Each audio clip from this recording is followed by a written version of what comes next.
Olá, começamos agora mais um Frente a Frente e hoje eu recebo o professor Eduardo Magalhães, ele que é cientista político e está aqui no Frente a Frente para fazer uma avaliação do momento que vive o país, momento de eleições e os cenários do ponto de vista da corrida à presidência da República, como também ao Congresso Nacional e nos estados, né, ao governo do estado e às assembleias legislativas. E a gente vai avaliar um pouco esse quadro que tem um componente este ano, né, o componente do acirramento, digamos assim, dos ânimos, né? O eleitorado vive, sobretudo nas redes sociais. E aí eu pergunto, professor, se esse episódio, né, que o candidato Jair Bolsonaro foi esfaqueado dia 6 lá em Juiz de Fora, em Minas Gerais, causou, claro, de fato, uma radicalização maior do ponto de vista dos debates que acontecem nas redes sociais, sobretudo. É preocupante ver a democracia vivenciando uma cultura de ódio que a gente observa até nas conversas mais informais, digamos assim. E eu agradeço mais uma vez a sua participação aqui no Frente a Frente. É sempre um prazer. Olha, Gorete, nós do mundo inteiro, vivemos um momento de grande incerteza. Tanto nos países em desenvolvimento como nos países ricos. Nós temos fenômenos ocorrendo que, se você estudar o desenvolvimento da história política desses países, como os Estados Unidos e a França, você tem nos Estados Unidos uma pessoa completamente fora do modelo de um presidente da República.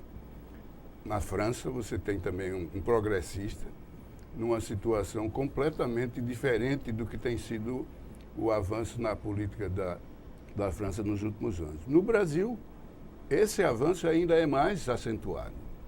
Nós estamos vivendo, a partir de 2013, uma situação que nós não podemos nem de longe explicar, porque alguns fenômenos históricos que nós, cientistas sociais, acompanhamos, como o inconsciente coletivo, que era parte do nosso estudo, era como ia funcionar o inconsciente coletivo, a partir de 2013, nós sentimos um fim do funcionamento do inconsciente coletivo no Brasil. A ação dos black blocs, né, com aquelas mobilizações que se colocavam como... Mas o que aconteceu é que o inconsciente coletivo, ele era coletivo. Você tem situações ou fenômenos ou ídolos ou pessoas, ou ícones que são de todos. Né? É a natureza, é a música, é o folclore, essas coisas que fazem parte do inconsciente coletivo. E ele é coletivo mesmo. Você pode falar com uma pessoa e ele vai se referir a coisas que são comuns, pertencem a todos. No Brasil de hoje, que não é mais um Brasil moderno. Do ponto de vista político, é um Brasil contemporâneo. Esse inconsciente coletivo deixou de funcionar no Brasil. Nós estamos com a que se deve propriamente a essa situação? Primeiro, uma coisa histórica, né? Que o fato do Brasil não ter heróis. Sabe? A coisa que mais nos une numa nação são os nossos heróis. A nossa tradição afortunada. A tradição brasileira não é afortunada, porque ela é completamente fragmentada. A história do Brasil, ela vai por etapas. E uma etapa que sucede à anterior, ela nega o que aconteceu de bom na etapa anterior. Isso a gente observa até nas gestões de governo, não é? Mas na gestão você pode até dizer porque é caso de política, mas no nosso é da história. Quando você passa a ser um vice-reinado, passa a ser um império brasileiro, nós tínhamos que negar toda a nossa tradição portuguesa. Então, toda a história que vai antes de 1822 deixa de ser parte da história do Brasil. Era a história de Portugal, muito mais do que da história do Brasil. Quando vem a República, os grandes heróis do Império têm que ser esquecidos, porque agora nós temos a República, e a República nega o Império.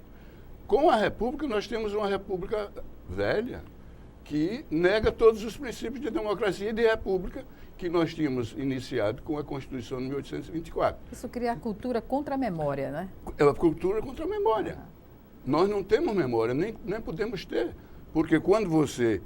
Os únicos heróis brasileiros que nós lembramos do século XIX são relacionados com a Guerra do Paraguai. E uma vez que termina a Guerra do Paraguai, que é identificado com Dom Pedro II, esses heróis também são reduzidos. Tanto é que eu quando estudei no curso elementar, os heróis, Tamandaré, Caxias, os grandes heróis da Guerra do Paraguai, o aluno de hoje não sabe quem são esses heróis mais. Os heróis deixaram de existir. Depois nós viemos com uma república que foi de uma malvadeza terrível para o resto do Brasil. Em que sentido? No sentido de que era uma república de 2 estados. Sim. De 1891, quando nós elegemos o primeiro presidente, que não era resultado da tomada do poder pelo Deodoro e Floriano, o Prudente de Moraes, esse começa realmente a história da República Brasileira. É com Prudente de Moraes. E esse início é associado não com o Brasil como um todo e como uma federação. Nós tínhamos acabado de criar o Brasil, a República Federativa dos Estados Unidos do Brasil. E de federalismo não tínhamos nada. E passamos durante 30 anos, que é a República Velha, tendo presidentes que eram ou de São Paulo ou de Minas Gerais. Sempre da região sul-sudeste, né? Pois é, deliberadamente. Era a República do Café e do Cacau. Sem falar que o sul do país já tinha uma visão, digamos assim, emancipalista, né? Sim, porque historicamente o Brasil tinha que ter essa visão emancipalista desde a independência. Desde a independência.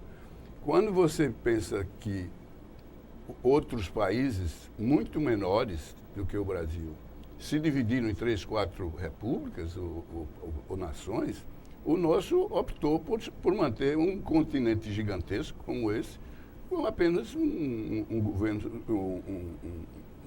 sendo apenas um país.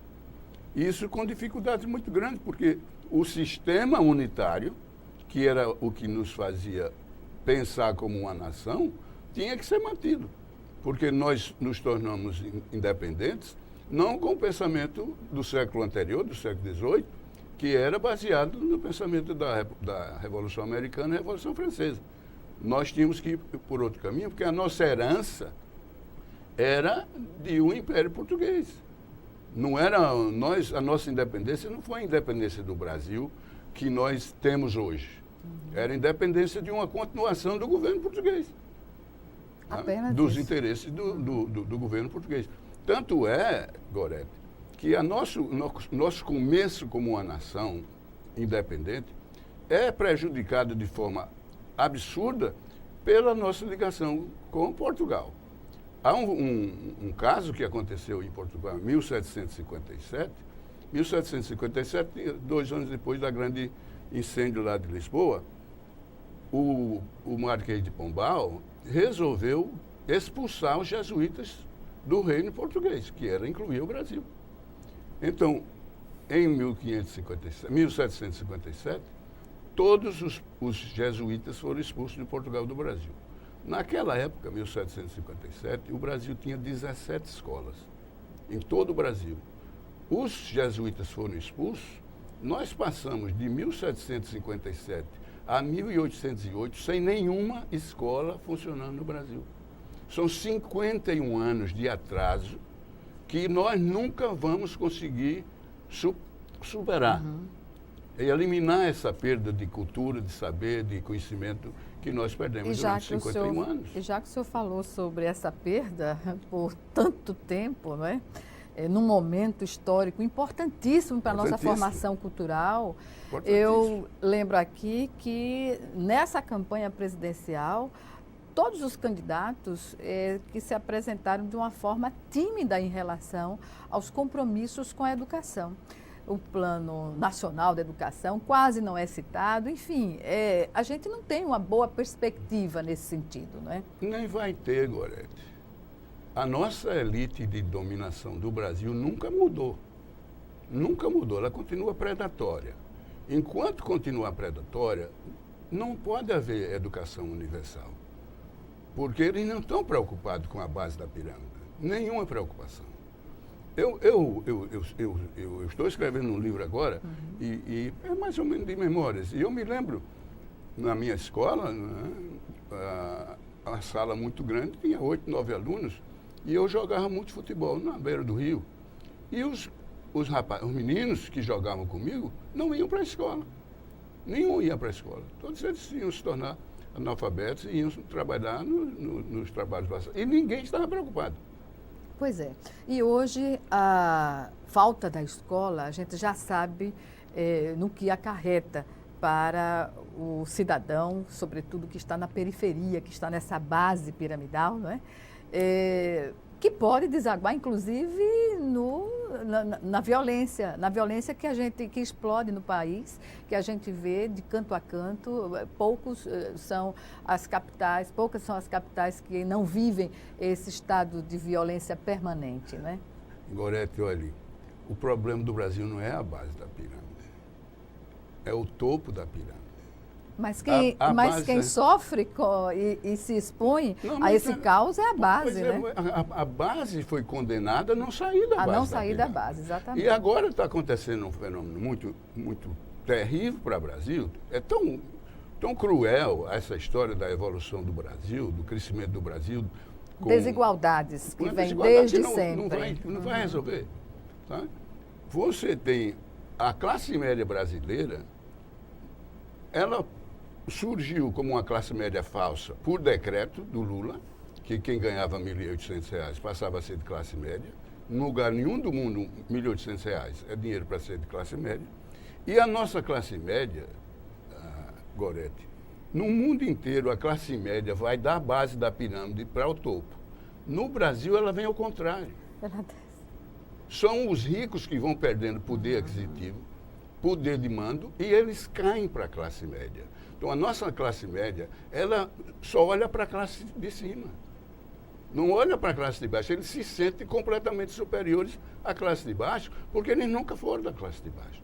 A nossa classe média era a elite de dominação do Brasil. Desde quando, professor? Desde sempre. Desde sempre. Quando nós escrevemos a nossa Constituição de 1824, nós criamos a coisa mais absurda, que era o poder moderador. Nós criamos um ditador constitucional. Nós criamos, quando todos os países do mundo estavam nessa força e na influência dos Estados Unidos e da França, pensando nas grandes ideias do iluminismo, da democracia, da igualdade, do direito de ser feliz, no Brasil nós estávamos pensando de uma maneira completamente diferente. Porque essas ideias, as ideias tanto da Revolução Francesa como da Revolução Americana, tiveram muito pouca influência no Brasil. Tanto é que na nossa Constituição de 1824, além de criar o poder moderador, o que significa um poder que é maior do que os outros poderes. Sabe? Você tem legislativo, executivo e judiciário, mas você tem uma força que é maior do que os três, que é o poder moderador, que era do imperador. Esse poder moderador, quando você ouve a entrevista do general Mourão, ele representa o poder moderador. Exatamente. Sabe? Ele se sente com o direito de ser o poder moderador, porque nós tivemos uma Constituição que criou um poder moderador. Então, o imperador era a última palavra, mesmo que nós tivéssemos um parlamento, mas a última palavra final era do imperador. Exatamente. Sabe? Durante o Primeiro Império, durante o Triunvirato e durante o Segundo Império, que é o mais prolongado, que é Dom Pedro II. Então, a nossa história, ela já começa de uma forma completamente incorreta, por causa das elites. Você tem, para votar no Brasil, você tinha baseado no quanto você ganhava de dinheiro. Não era só de ser analfabeto ou não, era baseado no seu poder aquisitivo. Só quem votava era quem ganhava uma certa quantidade de dinheiro. Ou seja, grande parte da população alijada do processo. Completamente. Mas alijada de uma forma completamente não natural. Sabe por quê? Positiva mesmo. Porque você tinha as elites sempre dominando. eram as elites que iam estabelecer os caminhos a ser seguidos pelo país que tinha, naquele momento em que toda a América se tornou independente, o Brasil se torna independente, mas continua com o império e com um imperador que era português. Tanto é que o nosso imperador voltou para Portugal, porque ele se sentia com a responsabilidade quanto ao reino de Portugal, não quanto ao reino brasileiro. É impressionante como a nossa história diverge, né, do que acontece no mundo inteiro. Pois é, agora, então veja bem, nós poderíamos capitalizar nessa diferenciação. Eu tenho uma maior admiração do povo brasileiro pela genialidade brasileira, pela criatividade brasileira. De se brasileira. superar dentro dessas conjunturas tão difíceis. Mais adversas, nós temos a competência de nos superar. Professor Eduardo Magalhães, nós vamos chamar agora o nosso primeiro intervalo. E Frente a Frente volta em 1 minuto para a gente retomar essa boa conversa. Até já.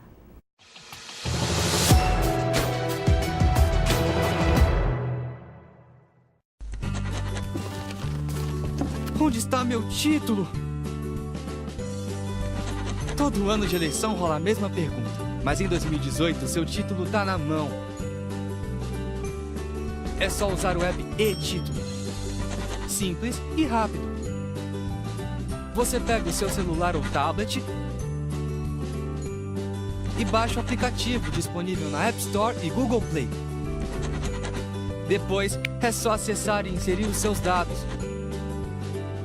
Pronto! A via digital do seu título de eleitor está aqui.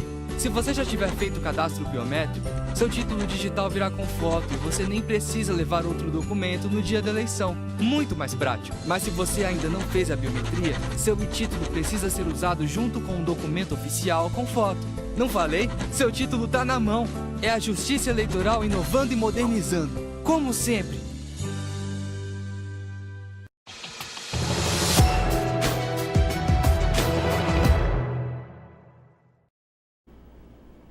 Estamos de volta com Frente a Frente, que hoje recebe o professor Eduardo Magalhães, cientista político, que faz uma análise aqui, né, da nossa história, o que representa a construção da democracia no Brasil, desde o Império, né, e da forma como ele colocou, cheia de contradições. E aqui eu pergunto, professor, o que nos cabe neste momento para consertar, talvez, esse caminhar do país pela democracia? Eu vou retomar essa divisão terrível que nós temos no Brasil e que tem um momento que marca essa transformação gigantesca, que são as manifestações de 2013. A partir de 2013, nós temos o fim do homem moderno do Brasil para viver o homem contemporâneo. Esse homem contemporâneo, ele tem um pensamento que o americano chama milênio, né? Os millennials. Pois bem, ele tem um pensamento completamente diferente do que pensava antes de 2013. E no caso do Brasil, pelo fato de que nós temos uma história muito fragmentada, nós não temos mais nada que nos una. Nós não nos unimos por nada, nem a natureza. É cada um por si? Cada um por si.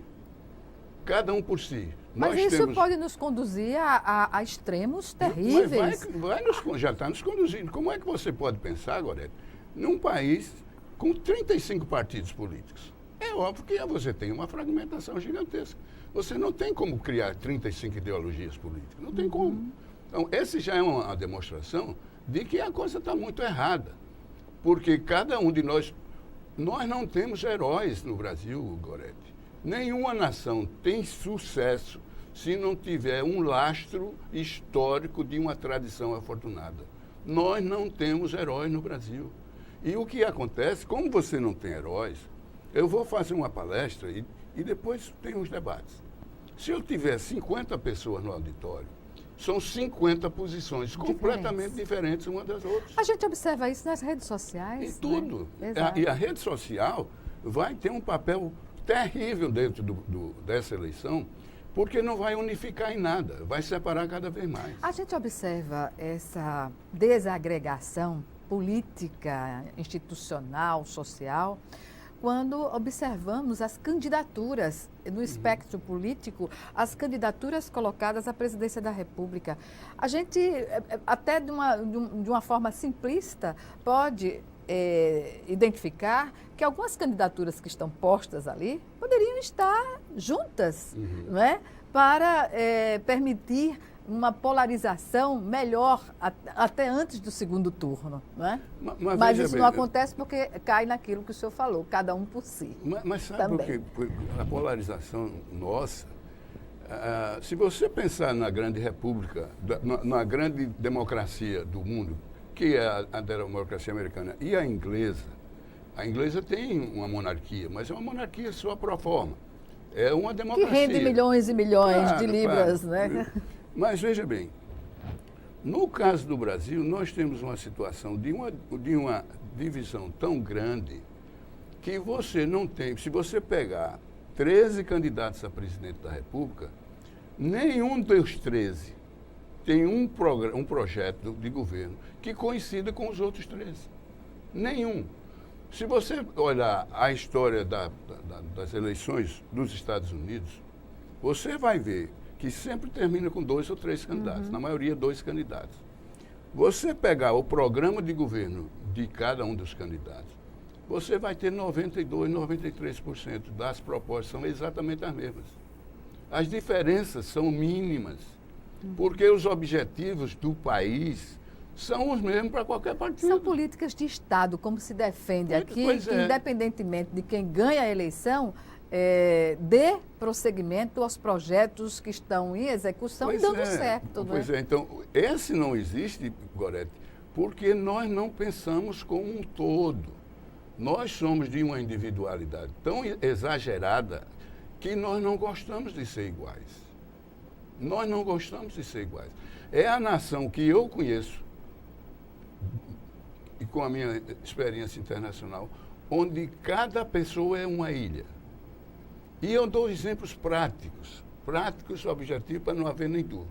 Se você já viajou pela Europa, pelos Estados Unidos, você vai para certas áreas, em cidades, em bairros, onde todas as casas são iguais. Todas, não tem nenhuma diferente.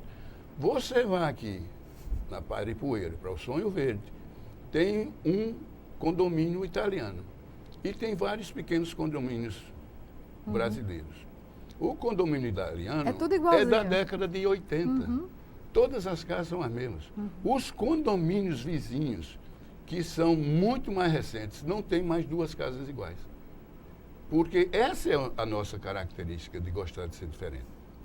E essa diferenciação individualista afetou a nossa diferenciação em relação ao país que nós queremos. Nós não temos uma ideia de país. A palavra pátria, Gorete, você não ouve. Nós temos uma campanha política. Preste atenção quantas vezes você vai ouvir a palavra pátria dos candidatos a presidente da República. A pátria é uma coisa que é coletiva. Como não existe o coletivo, cada um tem uma ideia que nós vamos resolver na bala, nós vamos resolver botando gente na escola. Mas a coisa que é o interesse fundamental do Brasil não existe. E ou nós descobrimos esse ponto de partida, Gorete, ou nós não vamos para lugar nenhum. E a nossa condenação, para mim, não há condenação mais nenhuma, que eu não tenho muita expectativa de futuro. Mas para os meus filhos, para os meus netos, para os seus filhos, seus netos, a situação é terrível. Porque nós não vamos passar de um país de segunda classe, de terceira classe.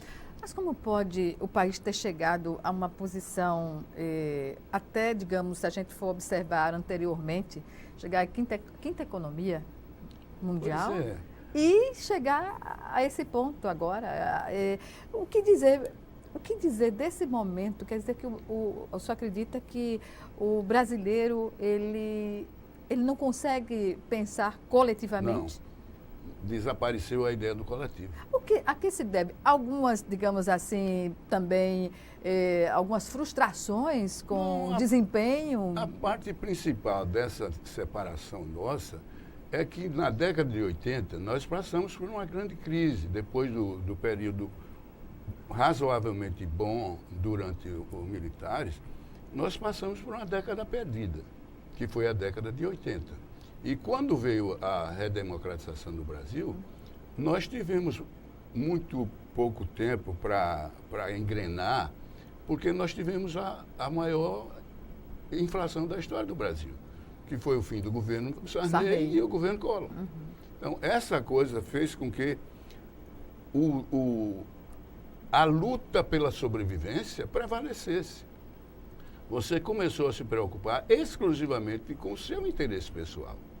E agora nós estamos com isso se manifestando de uma forma terrível, porque o interesse do Brasil é completamente secundário, tanto por parte dos candidatos como do eleitorado como um todo. Aí você fica numa situação em que seria a Espanha, Gorete, passou de 1936 a 1975 sob um dos governos mais violentos, com milhões de pessoas sendo assassinadas. Em 1975, o Caudillo morreu, Franco morreu. E eles passaram 3 anos, o povo espanhol, os políticos espanhóis, a liderança espanhola, passaram 3 anos para chegar a um acordo onde era necessário fazer algum tipo de sacrifício. Você não pode ter todas as vantagens só para você. E durante 3 anos, com uma participação muito grande da própria realeza, o imperador espanhol teve um papel fundamental, tanto é que o que cria a democracia espanhola é um tratado assinado no Palácio do Governo, que é o Pacto de Moncloa. Nós temos que ter uma liderança no Brasil capaz de atrair essas pessoas, não para resolver pela violência, mas não existe essa liderança no Brasil. Né? Mas no tem momento, que existir. Mas no momento não existe. Não existe, então o que significa que nós estamos a caminho de uma situação cada vez pior. Porque você tem que em nome do futuro do Brasil, da nação brasileira, você tem que fazer de prestar a sua solidariedade ao movimento. Você tem que contribuir com a sua parte. Seria uma pactuação? Tem que ser um pacto. Tem que ter. Tem que ter alguém que nos convença e nos mostre que ou nós nos unimos ou nós não sairemos do lugar. Mas é o que eu estou lhe dizendo, professor, que já disse antes. A própria composição das candidaturas e as coalizões que permitiram sair os candidatos, né, à presidência já mostra, né, que não vemos assim uma perspectiva de se pensar coletivamente. Né? Porque algumas candidaturas poderiam estar se compondo. Eu imagino, se o Brasil está dividido entre direita e esquerda, que alguns colocam dessa forma, porque ou de centro-direita ou de centro-esquerda, como a gente pode observar, por exemplo, Marina Silva disputando com Haddad, disputando com, entendeu? E no meio Alckmin, do outro lado Bolsonaro, enfim. Olha, em primeiro lugar, Gorete, é que essa coisa da ideologia... Eu publiquei um trabalho na década de 80 do século passado, dizendo que a ideologia já tinha morrido. O conceito de ideologia morre na década de 80. No Brasil, para algumas pessoas, ele continua vivo como se fosse a coisa mais importante do mundo. Não é. Não é. A questão ideológica é puramente de luta pelo poder no interesse de um grupo, ou de uma facção, ou de um pensamento, ou de uma filosofia. Isso já não é parte do homem moderno. Você vem com do homem contemporâneo. O homem contemporâneo. Você tem um presidente como o presidente da França, ele conseguiu aglutinar todas as posições que iam de Le Pen, sim, completamente revolucionário, de direita, para um pensamento moderníssimo de Sarkozy, ou de pessoas muito progressistas. E esse tem que acontecer no Brasil também. Essa é uma tendência que pode salvar o Brasil desse distanciamento. O caso é que a tendência ela só é identificada, ou só pode ser chamada tendência depois de ocorrer pelo menos 3 vezes. 3 situações em que você sequenciais, que você pode identificar a mesma trilha, o mesmo caminho, o mesmo itinerário, aí você pode chamar uma tendência. Por exemplo, agora, você teve 2 pesquisas. Na terceira pesquisa, você olhando os resultados, você pode estabelecer tendência. Hoje você não tem tendência no Brasil. Cientificamente só tem tendência depois de 3 pesquisas. Mas aí tem componentes novos que vão interferir neste resultado. Não é, mas professor? o resultado de uma campanha eleitoral, a tendência faz com que se crie um movimento que se transforma em onda e essa onda leva à vitória de um dos candidatos. No Brasil, ainda não existe uma tendência. A credibilidade das pesquisas. Os próprios candidatos que questionam essa credibilidade. Sabe por quê, Gorete? A credibilidade dos institutos de pesquisa de qualidade do Brasil, eles são iguais ou melhores do que os que existem no mundo inteiro. Você tem o mesmo treinamento de nossos pesquisadores, são pesquisas de altíssimo nível. Você pega um Lavareda, esse é um dos monstros da pesquisa do mundo. O professor Lavareda tem um instituto de pesquisa. Hoje ele trabalha muito mais em televisão do que em política, mas ele é um gênio da pesquisa. O que você tem no Brasil é que começou a criar um mito ao redor da pesquisa, como se fosse uma corrida de cavalos, né? Que alguém vai ganhar. A pesquisa moderna tem como objetivo principal identificar os preditores. Certas coisas que acontecem junto ao eleitorado ou no contexto da relação entre os eleitores que pode influenciar a decisão de um eleitor quanto ao candidato que ele vai escolhendo de eleição. Então, a principal coisa da pesquisa hoje é identificar preditores. São informações que nos permitem ter uma opinião quase 100%, onde a margem de erro cada dia se torna menor, e com os resultados que são científicos. Você não pode errar. Mas você tem que ter uma série, no caso de dizer tem uma tendência, a tendência só existe depois de 3 eventos de pesquisa que mostraram a presença dessa tendência. Como o senhor avalia a atual composição das candidaturas presidenciais? Nós estamos numa situação muito grave, né? E esse atentado contra o Bolsonaro mostrou o perigo que é a política brasileira, né? Você já pensou, por exemplo, se o Bolsonaro já tivesse sido presidente e o candidato dele tivesse sido agredido com a facada e todo mundo lá naquela rua estivesse armado? Uma tragédia. Você teria uma tragédia. De magnitude incalculável, digamos assim. A posição de várias pessoas de que o Brasil deve andar armado. O próprio candidato Bolsonaro, se tivesse sido atingido por revólver, por arma de fogo, poderia nem estar vivo. Pois é. Não é? Então, veja bem, você tem uma situação no Brasil, como não temos mais nada que nos una. Nós estamos com tanto azar, que os nossos heróis mais recentes morrem, né? Ayrton Senna, agora você tem a situação em que nós temos que ter alguma coisa que nos una. E nesse momento nós não temos. Depois do intervalo pode ser que a gente encontre. Pois bem, vamos chamar o nosso segundo e último intervalo. Em Frente a Frente volta já já.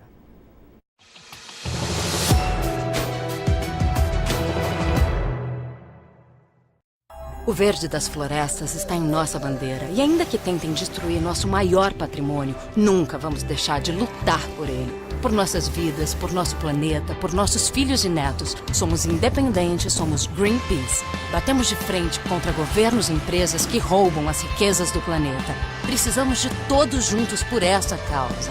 Acesse somosportodos.org e assine as petições. Faça parte dessa mudança já. Greenpeace. Somos por todos. A democracia se faz com diálogo e se realiza com compromisso. Democracia também é feita com doação e se completa quando existe colaboração. Democracia se faz mesmo é com participação de todos. Venha fazer parte dessa ação. Cadastre-se como mesário voluntário no site do TRE do seu estado. Vem pra urna, eleições 2018. Justiça Eleitoral.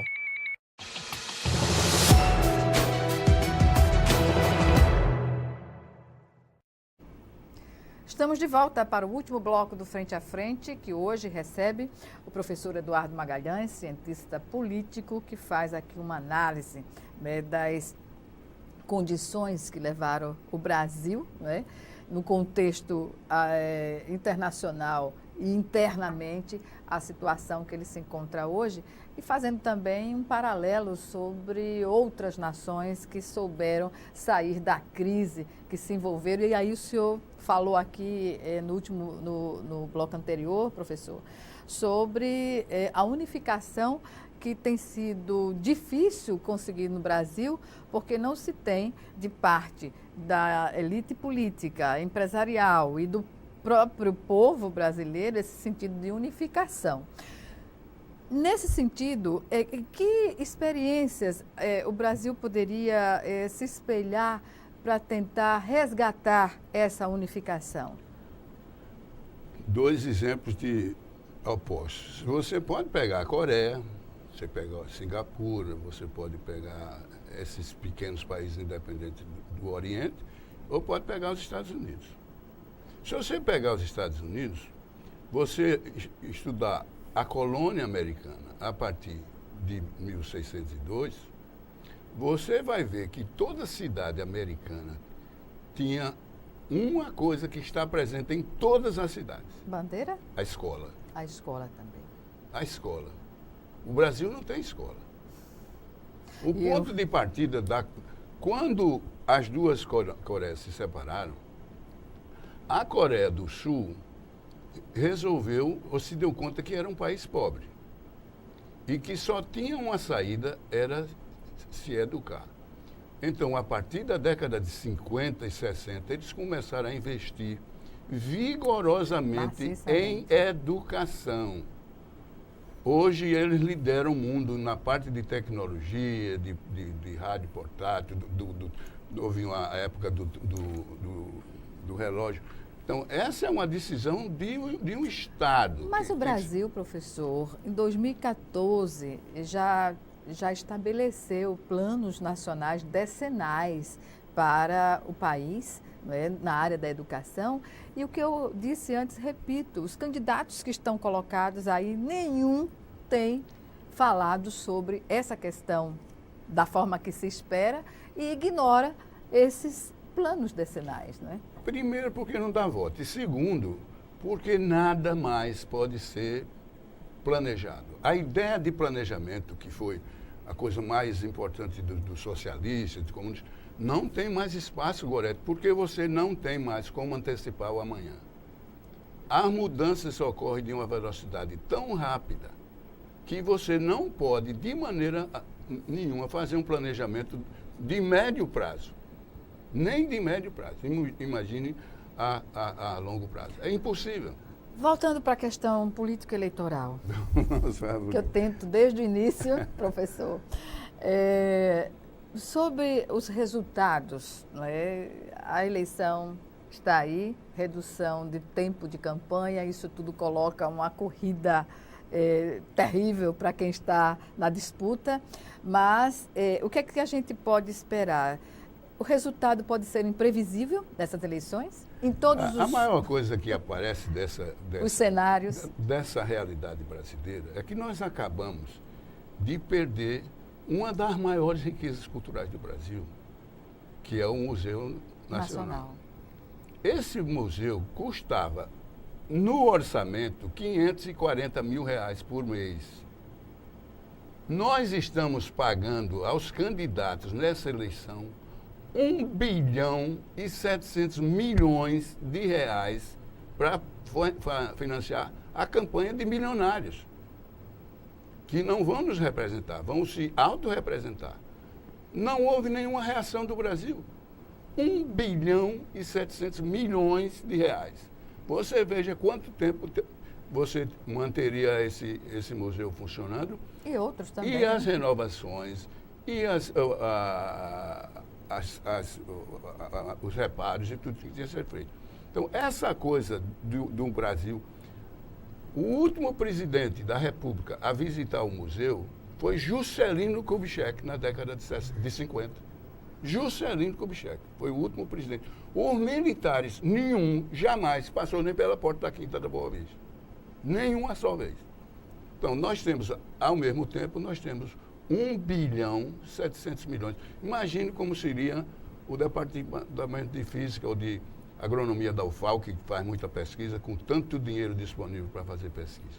Nós temos que ter juízo. Nesse momento, alguém tem que ter a coragem de dizer, olha, o dinheiro de viagens, com o maior luxo aqui, as delegações brasileiras, eu vivi fora do Brasil, quando você tinha uma representação brasileira, era o luxo, era o que havia de melhor, mais caro de um país mais pobre. Professor, essa cultura distorcida de esbanjar com dinheiro de todos nós, né, em nível federal, é o cenário que nós estamos avaliando, não acabou e nem vai acabar. Só pode acabar se você pensar no seu semelhante como igual a você. E o brasileiro não pensa. Isso não acontece por decreto. Não, mas aí acontece por decreto, sim.